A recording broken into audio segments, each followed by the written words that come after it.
Alas, poor Yorick, I knew him, Horatio, a fellow of infinite jest, of most excellent fancy. He hath borne me on his back 1,000 times, and now how abhorred in my imagination it is. My gorge rises at it. Here hung those lips that I have kissed, I know not how oft. Where be your gibes now, your gambols, your songs, your flashes of merriment that wont to set a table on roar? Not one now, to mock your own grinning, quite chapfallen. Now get you to my lady's chamber and tell her, let her paint an inch thick, to favor that she must come. Make her laugh at that. Today we'll be going over Tennessee Williams, everybody.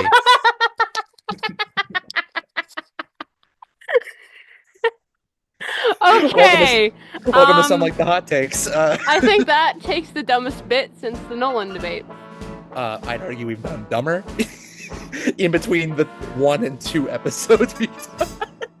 I'm Gavin Patoe, and And I'm Andrea and Gavin. And welcome to some like the hot takes. So putting aside everything, today we'll be going over Shakespeare. Specifically, Shakespeare film adaptations. Old Willie. You know what I mean? He can Old sure Billy write a play. Shakes. He can sure write a play, but can his plays become movies? We're gonna find out. We're gonna find out. So with Shakespeare, the bane of every 8th grade English student's existence, Yes. is a figure or figures, depending on what you believe. Yeah. What's your opinion on that? Do you think there were multiple people named Shakespeare, or do you think like You know what? he's like a moniker, or do you think he was one guy? I think it was just one dude, and I think the reason why people are like, oh, his plays are so different. He lived during medieval England, and you kind of had to kiss up to whoever was in charge a little bit. So he lived through like 3 different rulers, so his tones changed through that. He was trying to kiss up to them. So I think that's why they all sound a little bit different, but there could have been more people. But life's more fun if you just, you know what, we'll figure it out later. Yeah, people like get on him because like, oh, how can one guy write that much stuff? Have you seen people like write fan fiction? Like they can just keep going. Have you been on AO3? I'm asking you. No, Gee, thanks for outing me on that one. That's 2 jokes we've made so far since the inception of this podcast. About Second AO3 joke. Anyway, but here's the thing. Shakespeare's a guy who I, for the longest time, did not really like very much. And before, I guess, we get into the movies, I guess let's talk a little bit about how we respond to Shakespeare. Because for me, for the longest time, I hated the guy. I hated reading him. And, because when I was younger, I didn't really like to read. Because I guess I just never really liked novels. But growing up, I learned to love plays, right? I learned to love reading plays, which I guess grew to my love of screenwriting and screenplays. Like I learned eventually, I loved the way dialogue sounded and the way people wrote dialogue. I was very much inspired by people like Samuel Beckett, Neil Simon, people like that. I learned to love the art of playwriting. Like actually, I'm midway through reading Robert Bolt's A Man of All Seasons that eventually went to be a movie, and I'm really digging that. But Shakespeare was always a tough one because it's always like how do you get into his dialogue. And the point is, I think it's a crime, it's a disgrace that every single English classroom starts you out by reading Romeo and Juliet. Why Romeo and Juliet? I think which stinks. It's bad, not very good. I mean, very, very stinky. It's a decent enough play, but an awful love story. What do you mean? A grown adult had a crush on a 14-year-old that somehow got 4 people killed. Yeah, and it's not even just that. It's the idea. It's impossible to make for me specifically to be serious about this play. I cannot do Romeo and Juliet with a straight face. I can't. I have performed Shakespeare. I have the opposite story of Gavin. My dad started teaching me Shakespeare at like 6th grade. So I've been doing it for a while. So by the time I got through Romeo and Juliet in 8th grade, I'd already read a bunch of other plays. And then in high school, I was kind of the Shakespeare person because no one else really wanted to do it. What a title. Thanks. Because I probably shouldn't say my school name, but the school I went to was very, very well-off school, very obsessed with its reputation. So they liked that theater people would keep racking in awards, and that's what I would do for Shakespeare because I was the only one willing to do it. So I did a lot of Shakespeare competitions. I have performed a lot of Shakespeare in my day. I have done everything from Midsummer Night's Dream to Henry VI Part 2. So, been around the block. With me now, I've kind of gotten a little bit disillusioned with Shakespeare. Because having read a bunch of his plays, I'm like, this is the same thing over and over again. And then his again, best plays, like Hamlet, that was pretty much an already existing legend that he just did a retelling of and then passed it off without But then crediting. again, our favorite filmmakers, like we've previously described with people like, Christopher Nolan, oftentimes filmmakers tread the same ground but looking at plays, sometimes I guess for me what happened was I ended up seeing those themes very early on. Like you described Shakespeare, you kind of know what you're getting into, right? Yeah. You see a tragedy or a comedy or something, Yeah, it's tragedies, comedies, and histories. Yeah. And for me, what happened was I didn't like Romeo and Juliet. I still hate that. When I say like I can't take it seriously, it's like Juliet being like, "Oh, how can I figure out with Romeo after he like killed a dude? Like, what am I gonna do?" He killed her cousin. He killed her cousin. Yeah, well, that's how she put it. Because even though that was her cousin, she couldn't give a rat's butt. He doesn't care. Like, what am I, Romeo? What am I gonna do? And then Friar Laura is just this little freak, like, I can give you this potion and you'll die, but you'll not really die. Like, why should I trust you? And Paris wasn't even that bad of a dude. Like, whatever. Point is, I didn't like Romeo and Juliet, but what happened was last year, in my junior year of high school, we reread through Hamlet. Here's what happened. I read Hamlet, and I was like, I kind of like this, especially by the end, because something clicked in my brain where I realized that my interpretation of the play was not the correct one at all. Not the correct one, but I neglected it and stuck with my personal view on it. And through it, I liked it. And that was this. I think Hamlet is a dark comedy. Absolutely. It really is. Absolutely. Because the second you stop looking at Hamlet like a serious protagonist, it's great. And as a little scrawny boy who has the little right idea, emo boy in the corner, who it's morally gray because he has the right idea, but he just goes about it in the worst way. Yeah, genuinely, I don't know. He's a procrastination icon. Yeah, I don't know if you ever seen. Is. Yeah, I don't know if you ever see. Listen, there's something about this that weirdly, I was watching like some Abel Ferrara, like King of New York, that kind of stuff. While doing this, and there's a movie starring Harvey Keitel called Bad Lieutenant. I can't tell you why. For whatever reason, me and my 3 AP induced brain compared this movie to Bad Lieutenant in like a discussion. And Bad Lieutenant's a movie where Harvey Keitel's a cop, and he does just the worst things ever, but he's still a cop, so he's still kind of he's kind of good, but you see all the terrible stuff he's doing. Yeah. For whatever reason, my brain just connected these two characters, and I suddenly just fell in love with Hamlet, because I'm like, I just love the idea of a character who, in a standard story, is doing the right thing, but knowingly, it's like, you're supposed to be like dragging Ophelia's hair or whatever, it's just oh my gosh, it's so ridiculous. Having been to a lot of Shakespeare competitions, you hear the to be or not to be speech so many times. It is, and whenever I hear one of those speeches, no one can ever get to be or right to be right, because they take it too seriously. They really he's a tongue-in-cheek character. He's an ass. He's a really tongue-in-cheek. This is not he's contemplating suicide, but this is not a serious speech. It is, but not that serious. The amount of people I've seen just do straight-faced to be or not to be. That is the question. And I'm like, what are you doing? He's a little snark who's my favorite. Sorry, go ahead. I really do think the only part of Hamlet that I think really works with that emotional level is the alas poor Yorick thing. Oh, that works great. Because I think the idea of this guy who's doing everything kind of brash and in the moment, taking a moment of reflection to remember a friend, I think that works. I don't know. I guess with this, it's hard reading it in your mind to really get a sense of what it was like emotionally, which is why I think performances, and in this case, movies, could help bring the emotional value. I know we're going to talk about the 4.5-hour Hamlet film eventually. Oh, we will. Well, we will. Oh, we will.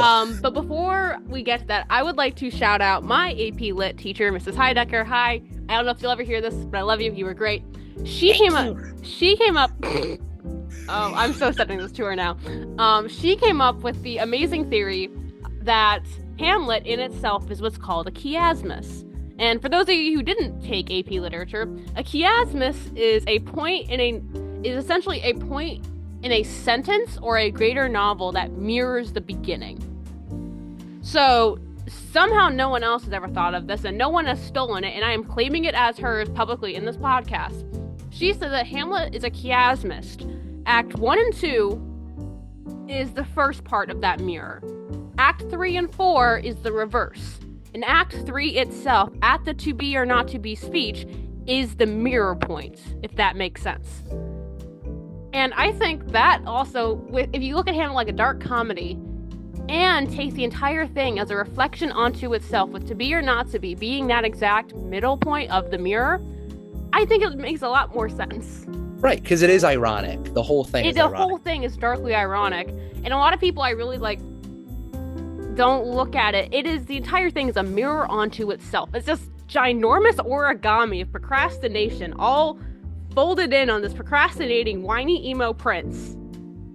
And everyone focuses on the ghost. I don't even know, man. Yeah. But you want to talk about Mr. Kenneth Branagh? You want to talk about that? We'll get to it because we'll get to Hamlet. We'll save Hamlet. I'll give Kenneth the moment to see his priest before we do the execution. Let's talk a little bit about Kenneth and before we get to Hamlet. Okay. So he's a filmmaker, I guess. He's an actor, I suppose.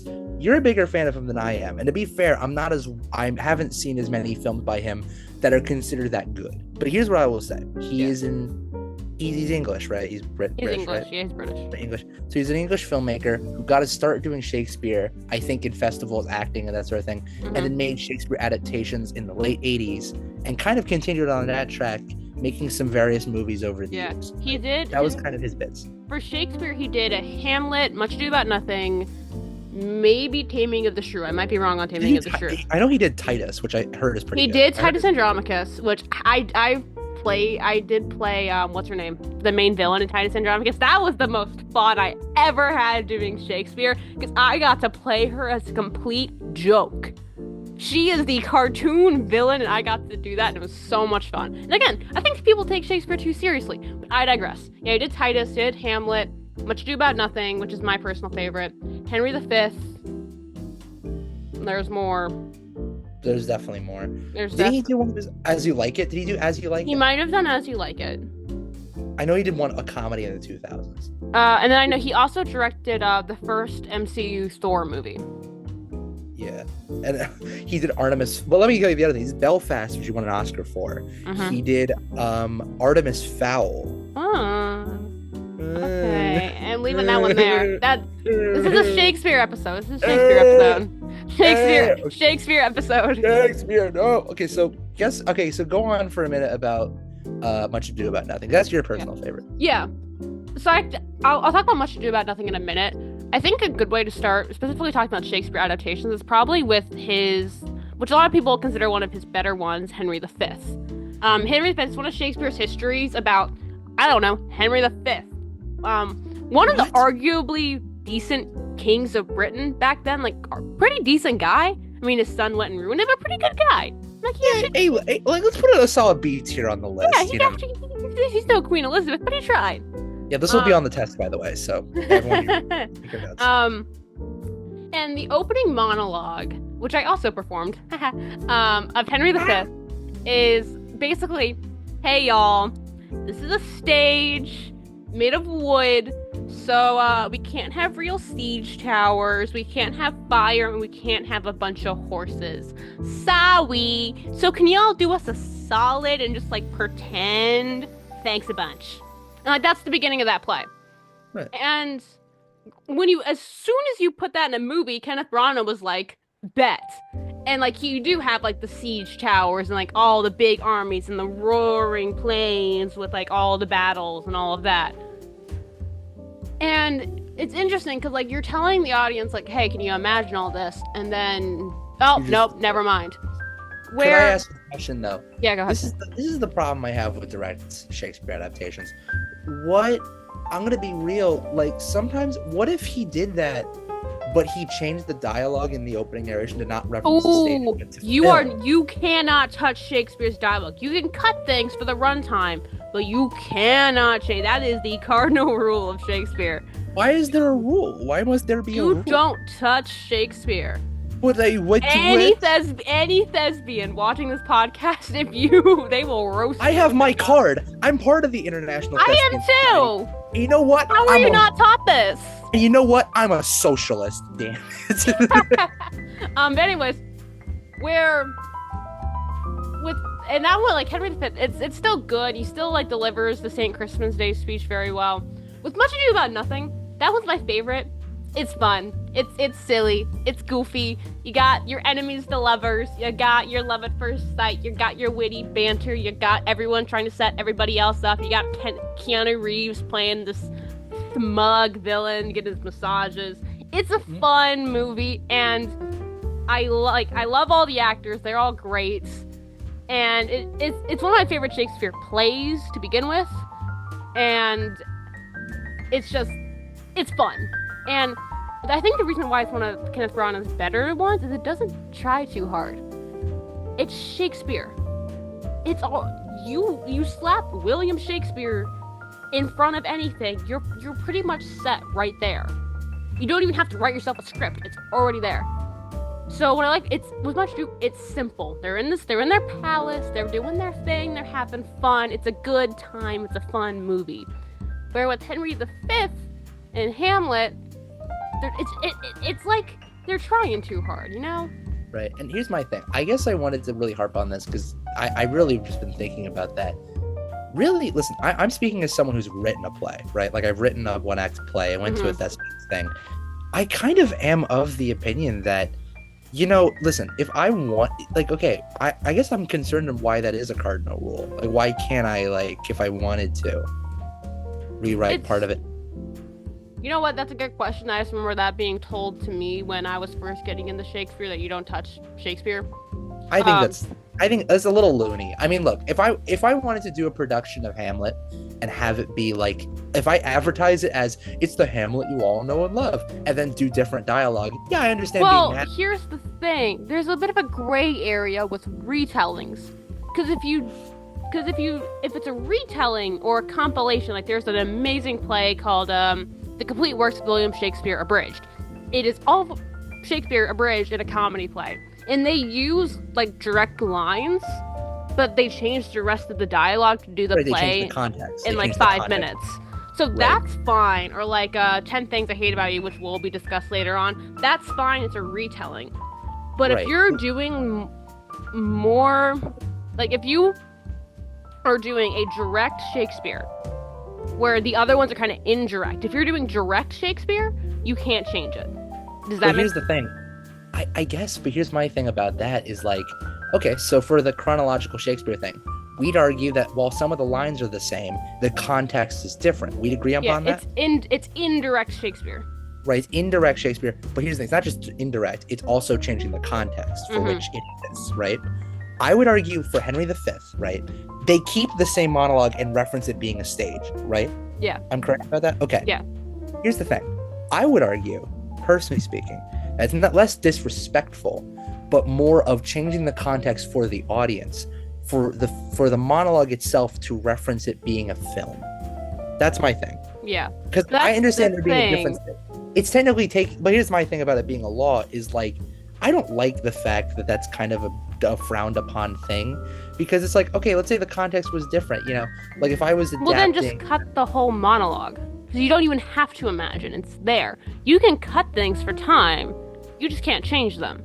I guess so. I guess I just feel a different way. I do think experimentation is kind of the where thing. If you wanted to do like, oh, here's Hamlet how he should have been, you could probably do that. That would actually be really funny, because it's Hamlet.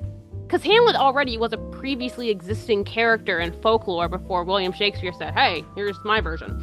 So you could do that, and you're still using all the same characters as Shakespeare, but because you're not doing directly the same story, it's indirect Shakespeare. I guess that's a discussion for a later time. That is, because we want to focus on the films. Right, but I think that's a good preface that there's a difference apparently from a retelling to an adaptation of a Shakespeare. And I think that's interesting. I personally just don't agree with the rule. I think that's a dumb rule. You can get around it too, because it wasn't by Kenneth Branagh. Did they arrest you? Like, did they like put you in Shakespeare jail? I don't. It's very frowned upon. You get a smack upside the head by several actors. That would not Um, hurt at all. um, Shakespeare people, a bunch of theater kids like beat me hey, up. Like, Tom Hiddleston is in a production of Much Ado About Nothing now in London. That would hurt. You know what? I'd willingly do that, but that would hurt.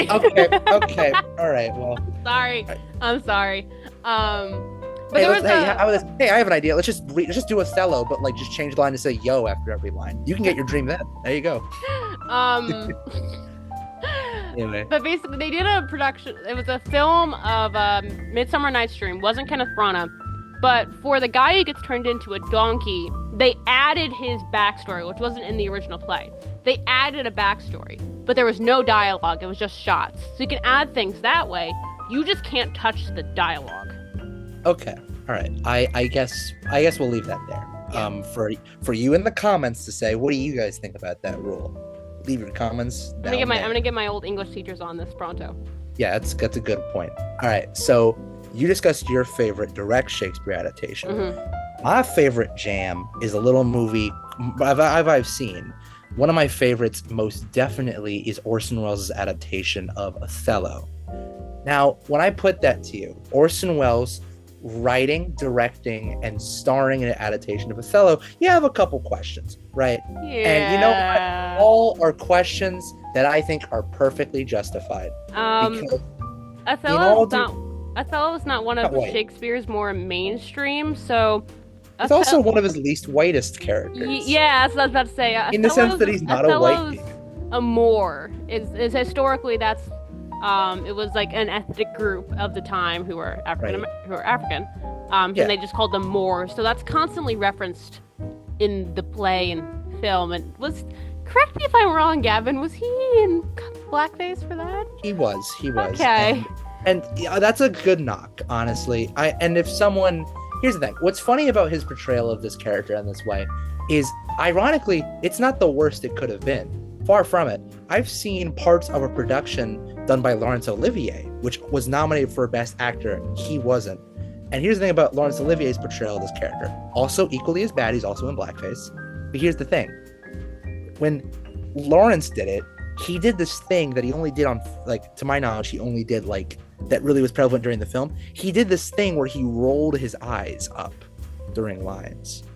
And that seemingly is not a reference to anything Shakespeare-wise, but a reference to someone like Al Jolson, who people in blackface makeup, they would do this with their eyes. They would, like, look up like this, which is, like, less of a thing that Shakespeare did, but more referenced, like, the history of minstrels, which I think is less cool and not awesome. Yeah. And very not cool.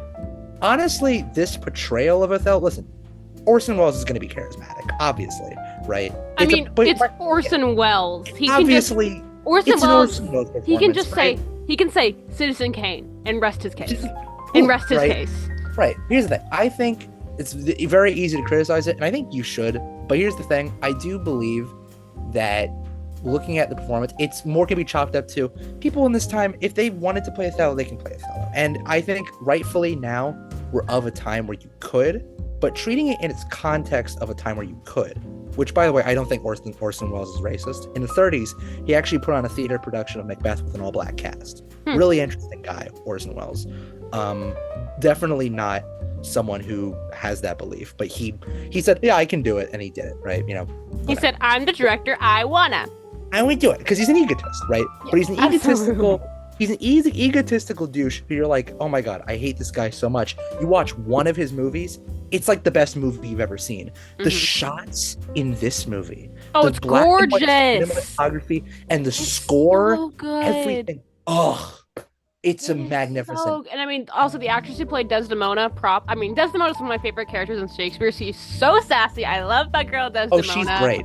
But the actress nails her. She's great. I love this the scene where he kills her. The scene where he kills her is done so dramatic. And here's the thing. It speaks more to why I think these movies work. Because when you're probably reading the scene or probably seeing it, just reading it, you're probably not getting the emotion of it when you're just reading. No, Shakespeare is meant to be seen, not read. Exactly. And that's why when I was being introduced to Shakespeare, the English, I was fortunately thankful enough to have English teachers who said, all right, we're going to read the act, then watch the act so you can see it. And that really helped. But when he does that, the way that thing is shot with the shadows and everything, because you're in it. It uses the thing. Because here's my thing. I think film and stage performances are very different. And I think some things could be changed. You watch a film performance of this, he gives you all of the feeling of an intense performance of Othello in that moment. He has a really good understanding of Shakespeare and the way the dialogue works. And everything, it's so amazing. He somehow does this weird thing, Orson, where he's able to make it look like a stage play, but have it be as cinematic as possible. Some of his shots are brilliant. I think that's the best way to adapt Shakespeare. Because it's amazing. And I think that's where Henry V fails. Because that's the cardinal thing when you are translating stage to film. When you're acting on stage, when Shakespeare is big, you make your gestures seen to the nosebleeds. In the Globe Theater, you make it seen. Where in film, the camera's right there. So you can play to the more subtleties. And that's what I loved about that scene in Othello by Orson Welles. It somehow nailed both. I say with a big question mark of how the heck they did that. Like, I'm sitting there like... Yeah, it's amazing. And I'll tell you, the thing with Orson, and I'm telling you, Orson Welles is maybe like one of my top 5 favorite directors, so I'm very biased in this regard. But the thing with Orson is he has a very interesting history because unlike almost all filmmakers, he had no experience in filmmaking. Before making Citizen Kane, he had no experience in directing. The most he ever did was watch John Ford's Stagecoach. He said, okay, what we're looking at is the face of a movie by a guy who fundamentally doesn't know any of the rules of filmmaking, making a movie. And that person just so happens to be the greatest storyteller who ever lived. And so to have a guy like that make a movie with no film experience, none of the rules he understands, he just puts his mind into it, and he never learned. He makes genre movies, he makes crime movies, Shakespeare, he does whatever he wants, and we're looking at a guy who's never been formally trained in any of this. And watching Othello, what you're seeing is less so, what does a movie experience of Othello look like? It's just, what if this guy just saw Othello and then just radio visioned it on a bunch of 24 cells? Just every idea you could imagine, it has. And I think Othello really works like that. Yeah, I think it is definitely. Though despite its glaringly obvious glaring faults, I will say it's probably one of the best it holds cinematic Shakespeare, direct Shakespeare adaptations. Genuinely, I would say check it out. If you can get past that one thing, which I think, granted, it could be far worse. It's crazy to say it could be worse in that regard. Yeah. But if you can look past that one problem, genuinely a really good movie. I think it's a great movie. Great one of my favorite Orsons. Is there any others that... Okay, so that's basically Shakespeare adaptations that are very direct. That's our 2 favorites in that regard. What about movies that tend to retell a Shakespeare story?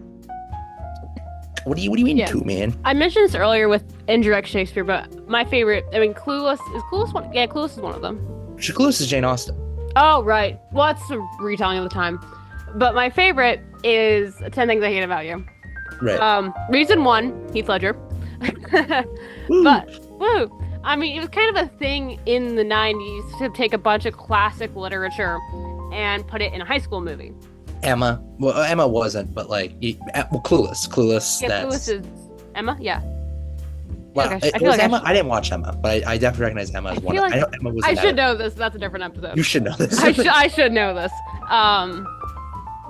But I mean, it's so 10 Things I Hate About You adapts Taming of the Shrew, where basically you have the shrew who nowadays is what we call a woman who doesn't necessarily want to get married to a regular man because obvious reasons. But basically someone who she's an unapproachable woman. She doesn't want to get married. Something's wrong with her. And then there's her sister, who's this great, amazing, lovely person. And then by the end, this doesn't happen in the film, but by the end of the original play, the roles reverse. Where in the film, you have the older sister, Kat, and then the younger sister, Bianca, where Kat would be the shrew, and she's like the girl nobody likes in high school. And basically, there's a guy who has a crush on Bianca, but Bianca can't, the younger sister, but Bianca can't date until her older sister does.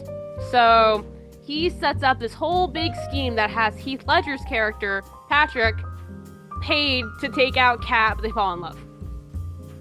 And one of the reasons why this is my favorite Shakespeare adaptations is it doesn't take itself too seriously. Because at the end of the day, in its heart, in its soul, it is a high school. It is a high school film.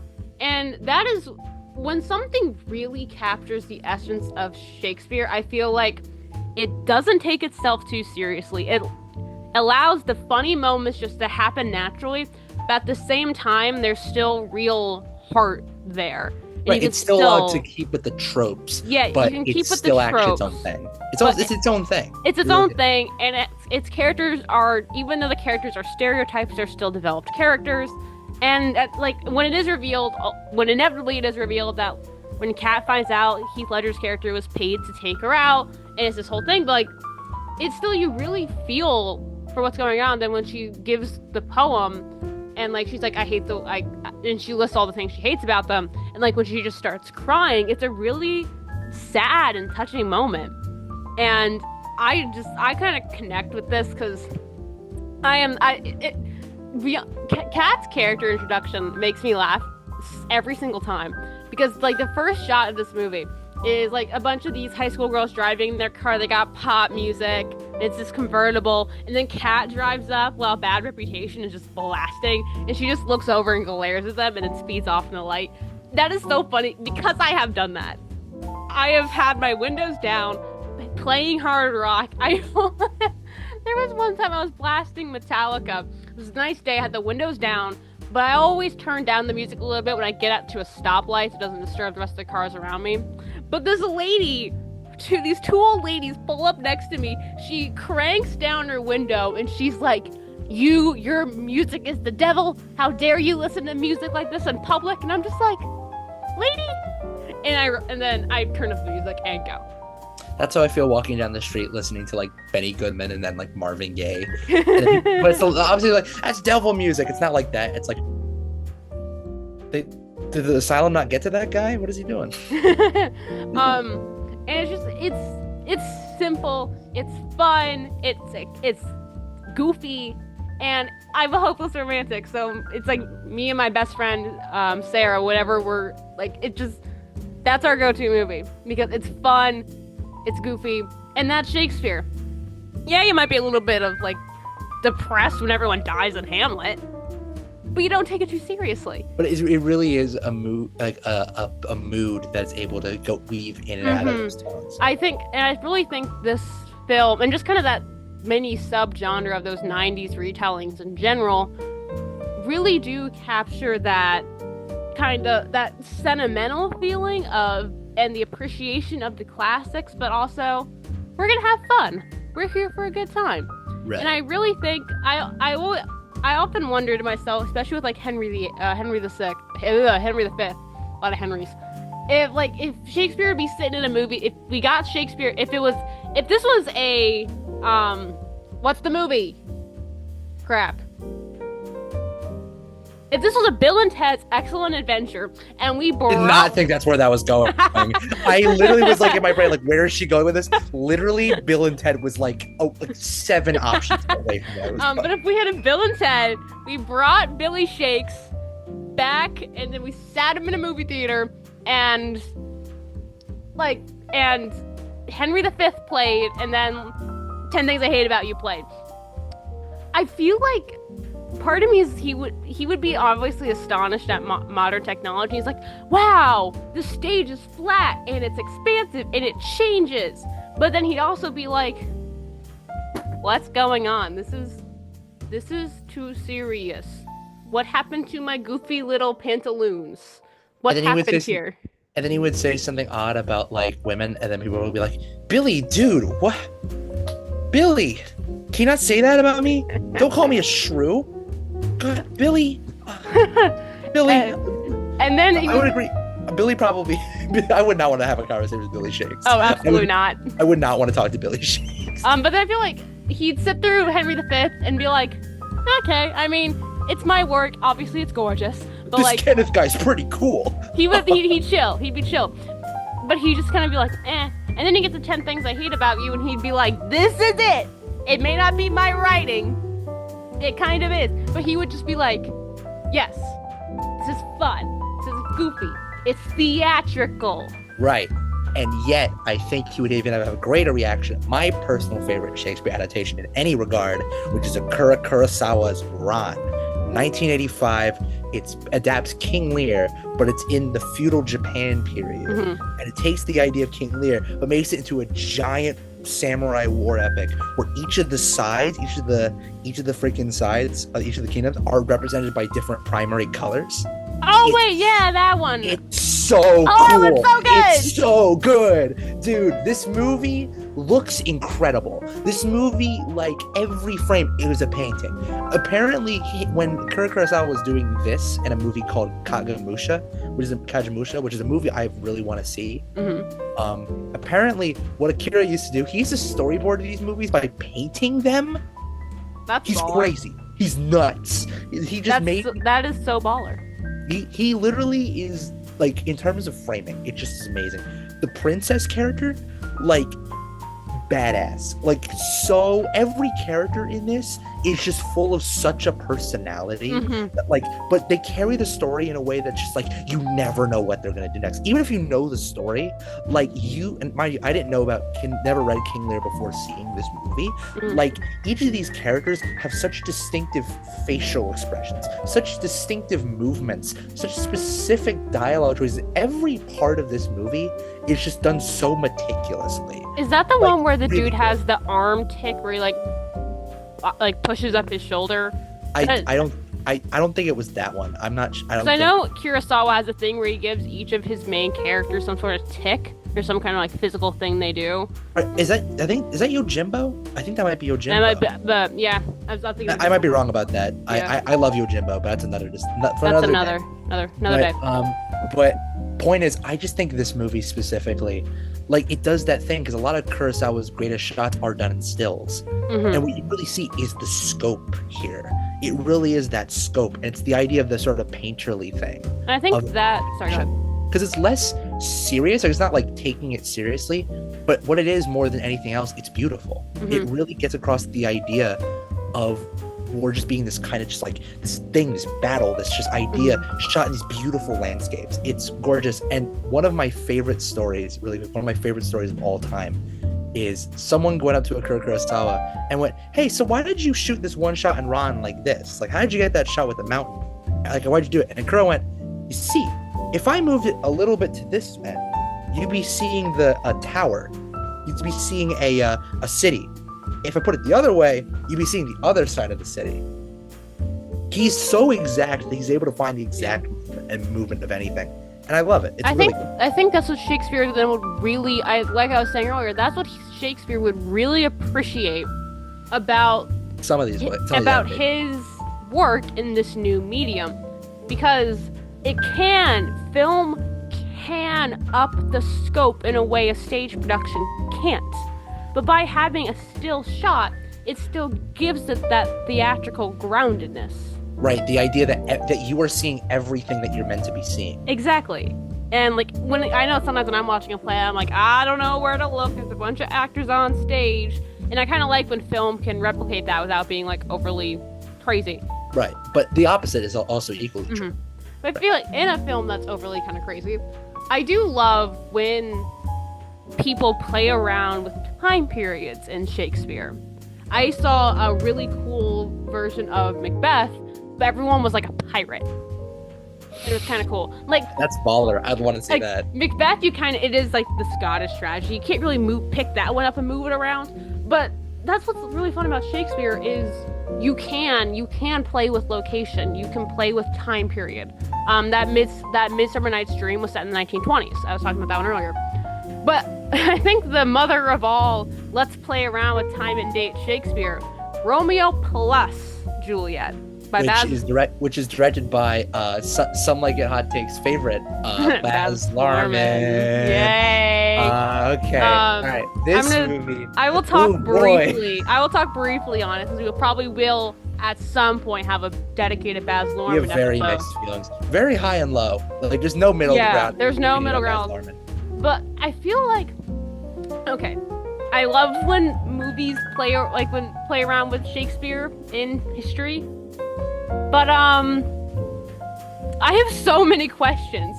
Why is Romeo high on LSD when he first meets Juliet? Like, yeah, I think Leo just did that. I think Leo was just like, I have an idea, and then did it. Like, okay, it does explain the adult. Yeah, no, you can do that. I'm not going there, actually. That's the second time we've done that. Where was I going with this? I feel like it explains a bit more of how the heck they fell so apocalyptically in love so quickly if he's high on LSD when they first meet. But why? But why? Why? I think it's interesting. Like, it could be really interesting. And honestly, here's my thing. I think the reason why I have my opinion about Shakespeare dialogue is this. You look at this story in paper, I'm like, okay, maybe that's interesting to put it in this period. Okay. But you keep the dialogue the exact same. Yeah, here's my thing. That, more than anything, it doesn't make me think about the dialogue. It makes me think, wow, this is an old, out-of-touch play when you put it in a different context. Yeah. So a small part of me is like, just change the dialogue, because this stuff is not sacred. To me, the lines are less sacred than maybe someone else would. Mm-hmm. I don't hate it. I'm not saying it's not important. What I am saying is it is being put in a context for which it does not work. Yeah. So change it and make it fit the context. The first time you see Romeo plus Juliet is very jarring. Disorienting. That film is very much an acquired taste. Well, Baz Luhrmann himself is an acquired taste. But it's very jarring when they pull up to a gas station and start doing the whole, hey, this is Capulet territory, and you don't. John Leguizamo, that's not how you say his name. Oh, goodness. Every Colombian is just like, I'm so unsubscribe sorry. from the podcast. John Leguizamo. John Leguizamo as Tybalt, best casting ever in a Shakespeare movie. Awesome. I love him in this. Best casting ever in a Shakespeare film. Rep the Colombians. I will give the film that. And I do love the costuming in this film. I love the look of this film because so a part of me wants to like the way this film looks. I like some idea. Like, I think the costume design is pretty good. Yeah, because I want to like it more than I do. It's over the top. It's great. It is, again, it's camp. It is camp. It is camp. But it's a kind of camp. I can't. It's camp, but to me, it's Shakespearean enough that it feels pretentious. But when you already have the 1960s Romeo and Juliet adaptation, which is like kind of just a sacred pillar of adaptations of Shakespeare, how do you go from literal princess dresses to modern LA? Like, it's tough, Like, I want to like this movie, but I something. I already have issues with, because also part of the plot of Romeo and Juliet is Romeo missing the obvious letter. Y'all ever think about texting? We're in modern day LA. We have news. We can I guess this is modern day for like the early 2000s. Wait, the Romeo and Juliet? With Romeo plus Juliet, yeah. Girl, that's the 90s. You can maybe you can't text, but you can still call. Yeah, I guess. I mean, look, I just think it's harder to miss a call than it is a letter. But you know what causes that? The freaking script being the same. But here's the thing: they still feel like they can do the thing with the LSD, which it doesn't make sense. Like it never commits to anything. This movie never commits. You can play around with Shakespeare being time and place. Like I said, there's a Midsummer Night's Dream adaptation. I have issue with that adaptations as well. But 1920s, it still works because it still feels like distant enough that the dialogue isn't as jarring. You put that in modern LA, it's a little too much. Right. But here's the thing. I can at least respect some of the ideology that this guy had a take of, like, what if he made a choice and committed, and I do respect that. I don't think he committed, though. That's the thing. I don't think he committed all the way enough. I think he should have picked the lane. It feels a little scared in some parts. Like, for example, the LSD thing, I'd rather him just fully interpret what certain things mean. It's confused. That's true. And to me, it's a valiant attempt, but it doesn't go all the way. Stylistically, maybe not some of the plot choices he. Yeah, when I forget when one of the guys die, and it like a thunderstorm comes in, that's hilarious. I love it. Yeah, it's when Tybalt and Mauricio No die. subtlety. No. Zero subtlety. No. Zero subtlety. It's Leonardo DiCaprio. No, I'm kind of with that though. I kind of like that. that's the campy bro part. hot Right? off. I think this was post Titanic. Bro, I think it was it's pre-Titanic. It's pre. No, this is post What's Eating Gilbert Grape. This boy's life, DiCaprio. But I mean, they pull that Leonardo heartthrob. I mean, man, do they? It's hilarious. I don't see it there, but they keep pulling it. I will say some of the performances, like the nurse, I love her performance. Like it's great. Leguizamo, obviously. Leguizamo, it's great. The performances are great. Her name's blanking me, but she played Juliet. She nailed it. I mean, I think the two leads I liked. I just wasn't like, I think I was more invested in Leguizamo than I was those two. Yeah. Honestly. But point is, that's a movie that we'll discuss more probably during our hypothetical Baz Luhrmann episode. Yeah. But we have one more fish to fry. Mm-hmm. This is the big fish. And this is the quote Tim Burton. This is Tim Burton's big fish here. So we started this discussion by talking about Kenneth. And this is the movie that made me realize how much interpretation in Shakespeare really matters. I reread Hamlet, and our teacher said, hey guys, what if we watched Kenneth Branagh's Hamlet? Mine did too. Let me tell you some of the actors that are in this movie. Okay? We got Kate Winslet. She slays. I love her in this movie. Billy Crystal, which I actually like that casting choice. Kind of fun. My goat, Jack Lemmon. Okay? So you pull up and you say Jack Lemmon is in my movie, I will watch Don't they have Robin Williams? They do have Robin Williams. Who they criminally underuse. They criminally use Jack Lemmon too. Yeah. Jack Lemmon can act circles around Kenneth Branagh, but that's a different discussion. But here's the thing. I hate this movie because I fundamentally think I just don't agree with Kenneth's view. And I think a similar problem to Romeo plus Juliet, it never commits to a single idea. For example, this film is one of the few films of the period to use 70 millimeter filming capabilities, right? What is 70 millimeter? 70 millimeter is a wider screen aspect ratio, right? When you think of old Hollywood epics, you're thinking of 70 millimeter. Yes. Ben-Hur, Lawrence of Arabia. Gone with the Wind. Wide, huge. This is right? your theatrical stage Massive. screen.